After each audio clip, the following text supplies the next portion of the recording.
Oi, turma do livro Vida e Desafios e Soluções, de Valdo Franco, pelo espírito Joana de Ângeles, no capítulo 3, Fatores de Insegurança, no subtítulo Apoios Ineficazes.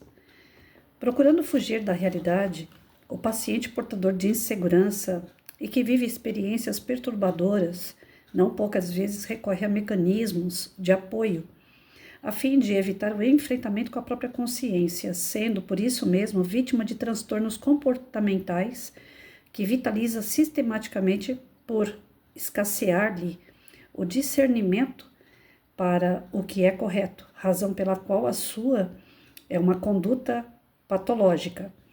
A postura de vítima constante é uma das suas características, refugiando-se nesse esconderijo em busca de compaixão e de justificação para todos os seus desequilíbrios. Torna-se enfadonha, cansativa para os demais, a sua forma de apresentar-se sempre incompreendido, sem o menor esforço para compreender, tomando postura de responsabilidade dos atos.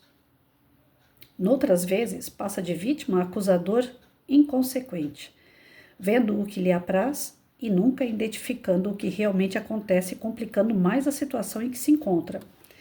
Tem grande preocupação em conseguir aderentes desinformados para a sua área, usando recursos infantis ou perversos como a calúnia, a infâmia, a maledicência, desde que resultem ônus favoráveis para os objetivos que persegue.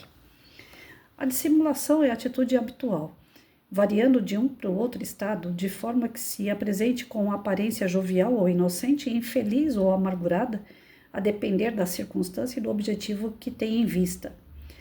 Esse paciente recorre a esses apoios que são ineficazes por causa de sua personalidade infantil sem desenvolvimento emocional, ingenuamente acreditando que na falta de coragem para viver integralmente conforme as ocorrências, a sua existência deve transcorrer em plano de fantasia e irrealidade. O ser psicológico maduro enfrenta desafios e vence-os com naturalidade, sem pressa, confiando no próprio crescimento e nos recursos de que possa usufruir na convivência social. Quando se fragiliza reflexiona e recomeça, procurando fortalecer-se na própria luta, evitando fugir, porquanto esse recurso não leva a nada. Já o indivíduo imaturo não se enfrenta, nem a ninguém enfrenta, utilizando-se de mecanismos especiais para evitar definições, assumir compromissos e cumpri-los. Outras vezes tem facilidade para comprometer-se como forma de postergar decisões e soluções, transferindo, porém, sempre a realização. Serão necessários muitos esforços do paciente para libertar-se dessa tendência de recorrer a apoios ineficazes, porquanto perigosos, resolvendo-se pelas atitudes definitivas, mesmo que a preço de esforço e luta. Em qualquer situação, ser-lhe-á sempre exigido o trabalho, que o seja, portanto, quando para o êxito e não para a transferência, para o momento em vez do futuro, para a verdade e a libertação, em detrimento da fantasia e da ilusão, que se dissipam, deixando no ar em maior insegurança emocional e real. Pessoas que procuram fuga não faltam por aí, né? Pessoas que acreditam que não resolver o problema, não tentar um diálogo, não insistir em soluções, mas sim desistir delas, faz com que a pessoa demonstre claramente a sua infantilidade, a sua insegurança, e também a sua má vontade, creio eu, né? Fala que trabalha demais, que não tem tempo, utiliza recursos do tipo, aconteceu uma série de coisas com ela, por isso que ela está protelando uma boa convivência, como que eu posso dizer? Pessoas que casam, por exemplo, pessoas que vão morar longe dos seus pais, elas nunca têm tempo para ver os pais.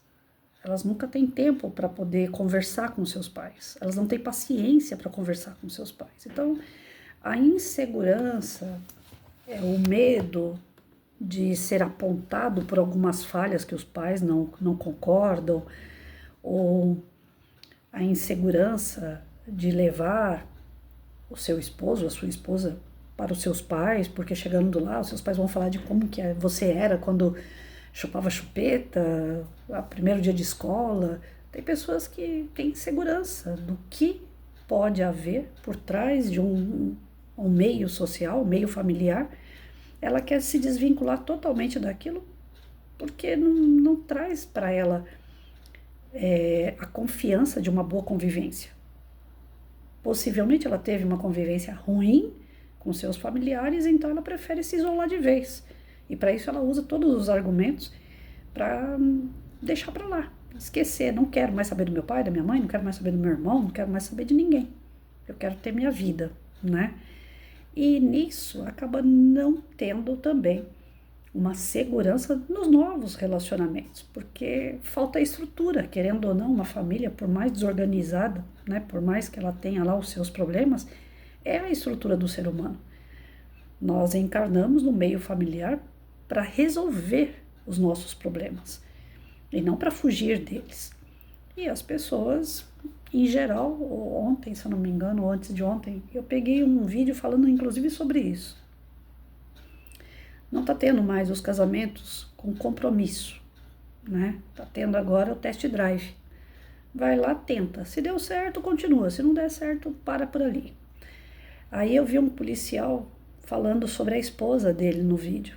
Ele falava assim, gente, eu tô casado com essa moça bonita aqui há mais de 20 anos, ou 30 anos, não sei. O casal já é da minha idade. E eu amo a minha esposa, eu respeito a minha esposa da mesma forma de quando eu a conheci. A gente tá junto para tudo, para brigar, para amar, para conseguir as coisas, para dar força quando não consegue. Mas ela é minha amiga acima de tudo. E eu sou o amigo dela, eu sou o protetor dela. E ela é minha companheira. Existe reciprocidade, existe divergência, mas a gente tá junto. Agora, o que a gente tá vendo por aí é que o pessoal, quando começa a pensar do tipo assim, tá tendo um comportamento igual da minha mãe, não quero essa mulher. Tá tendo um comportamento igual do meu pai, não quero esse homem. Né? Ou então, não, já vivi isso, dá aqueles feedback, né, negativo, e a pessoa, por insegurança de achar que vai viver o que viveu lá no passado e que não foi uma experiência boa, se desfaz dos novos companheiros de jornada. Né? Tem bastante amigos que são homens que eu conheço que falam assim, a mulherada hoje só quer saber de grana, só quer saber daquilo que você tem. E nós estamos numa faixa de 50, 60 anos, então é complicado, né? Você encontrar uma pessoa que você quer ser, né, um novo par, e a pessoa só tá chegando em você porque você tem alguma coisa, tem um carro, tem uma casa, ou tem condições de bancar, né, a comida, o luxo, sei lá. Você quer alguém que esteja no mesmo patamar que você quer alguém que caminhe junto com você, que a pessoa tenha as coisas dela e que você tenha a sua, né? Não temos mais idade para construir algo juntos, pelo menos na matéria, né? O nosso tempo está correndo. Então os relacionamentos eles são muito superficiais, do tipo assim, não, eu só quero sexo, eu só quero uma companhia e até onde dá, quando não dá não quero mais. E eu acredito, né, lendo o texto aqui, que na maioria das vezes, né, são inseguranças que já vêm de outras experiências, até mesmo dessa encarnação, e que acende aquela luzinha vermelha do tipo, isso aí eu já passei, eu não quero passar de novo, ao invés de enfrentar aquilo, né? Eu tive, durante a minha vida, várias situações muito semelhantes, de passar com pessoas diferentes, mas a situação semelhante. Eu falava assim, Senhor, quando é que vai acabar isso? Né? Conversava com Deus. Eu falava assim, eu já passei por isso uma vez, já passei pela segunda, já passei pela terceira, já foi pela quarta. Até quando vai isso? Só que aí, conforme você vai lendo, você vai entendendo. Quantas vezes você já fez alguém passar por isso? Quantas vezes você não perdoou? Quantas vezes você fez o mal para alguém? Então ninguém é coitado. E às vezes a gente se faz de coitadinho, né? Nossa, tudo eu, tudo comigo, tudo acontece comigo. Ah, se acontece, tem um porquê. Né? E esse porquê a gente tem que buscar. Quando a gente descobre o porquê, a gente deixa de ser vítima e passa a ser, como Augusto Cury sempre fala, né? a gente passa a ser o protagonista da nossa história, a gente começa a agir diante das situações e não fugir delas.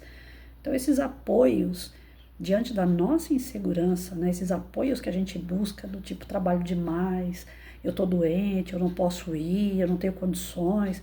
Nossa, o meu professor de educação física, o Orlando, ele deu aula para mim quando eu era pequenininha. Eu fui na casa dele, eu acho que 2 vezes. E a minha intenção era ir mais, é estar perto dele, porque da minha infância, eu creio que só tem ele e o meu professor de matemática, o Edson, e a diretora, Maria Alice.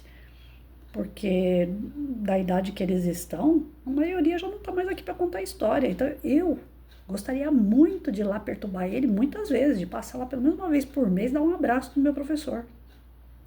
Aí quando eu começo a ficar falando para ele, né, ah, professor, tá chovendo, não dá para eu sair.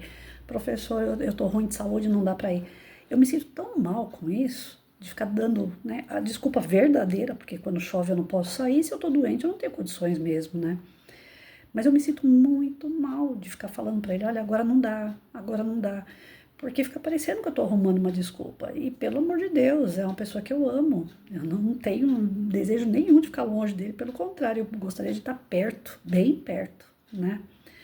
Agora, as pessoas que ficam arrumando desculpa, a minha reflexão quanto ao texto é isso, né? Será que não bate lá na consciência do tipo assim, essa desculpa eu já dei?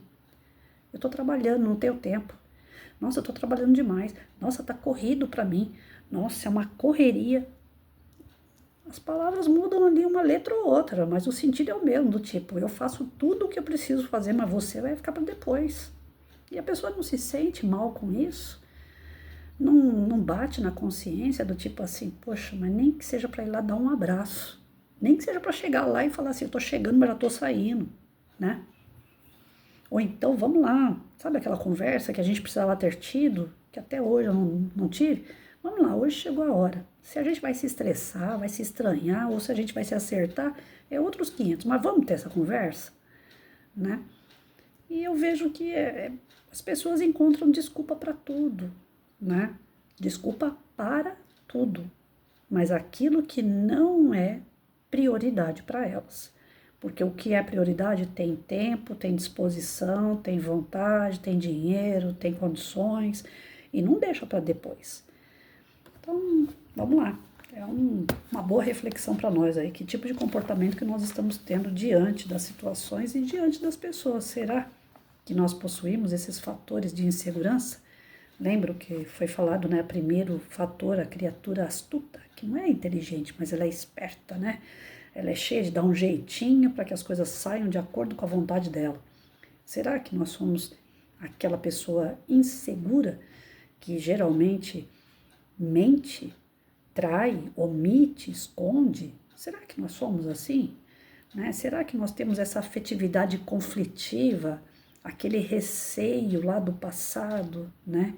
Algumas coisas mal resolvidas entre você e seus familiares que você traz isso hoje na sua prática enquanto pai, enquanto mãe, enquanto marido, enquanto esposa? Será que você não conseguiu tirar aqueles conflitos do passado da sua mente, do seu coração, e isso está te atrapalhando até hoje? Será que você não dá essas desculpinhas, esses apoios ineficazes assim para resolver situação, né? Tô trabalhando demais, tô sem tempo, tá corrido. E aí? Quais são os tipos de fatores de insegurança que você possui? Porque todos nós temos insegurança, mas quais são os fatores que te causam insegurança? Já parou para pensar? Eu tô pensando aqui.